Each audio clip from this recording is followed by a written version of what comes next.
মিষ্টি তুই বস, আমি চুলটা বেঁধে নেই, তারপর একসঙ্গে বেরোবো স্কুলে, ঠিক আছে? দাঁড়া দাঁড়া। ঠিক আছে, তাড়াতাড়ি কর। আরে তাড়াতাড়ি নে, মিষ্টি এসে দাঁড়িয়ে আছে তো মেয়েটা তোর জন্য। আর শোন, এবারও যদি পরীক্ষা ভালো না হয়েছে তো তোর খবর আছে, আমি বলে দিলাম। হ্যাঁ মা, তুমি চিন্তা করো না, আজকের পরীক্ষা আমার দারুণ হবে। আমি কালকে সারা রাত জেগে জেগে সব মুখস্থ করে নিয়েছি, সব। আমার আজকে পরীক্ষাটা যে হবে না মা, কি জানি বাবা, সারা বছর না পড়ে পরীক্ষার আগের দিন রাত জেগে জেগে কি এমন করিস ভগবান জানে। দেখো মা, তুমি সবসময় বলো না আমি বোকা, আমি কিছু বুঝি না, হাদার মতো কাজ করি। আজকে দেখো, আজকে রেজাল্ট আমার খুব ভালো হবে। আজকের পরীক্ষায় আমি সব পারবো, সব সব মুখস্থ করেছি আমি। তাই নাকি? এই মিষ্টি শোন না, আমার স্কুলের ব্যাগে একটু বাংলা বইটা ঢুকিয়ে দে তো। স্কুলে গিয়ে যদি সময় থাকে আর একটু পড়ে নেবো, দেখবি তাহলে আরো ভালো রেজাল্ট করতে পারবো, ঠিক আছে?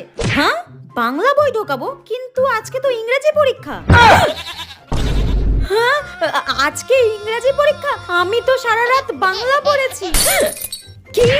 আজকে ইংরেজি পরীক্ষা আর তুই সারা রাত জেগে জেগে বাংলা পড়েছিস? তোর কাছে আমি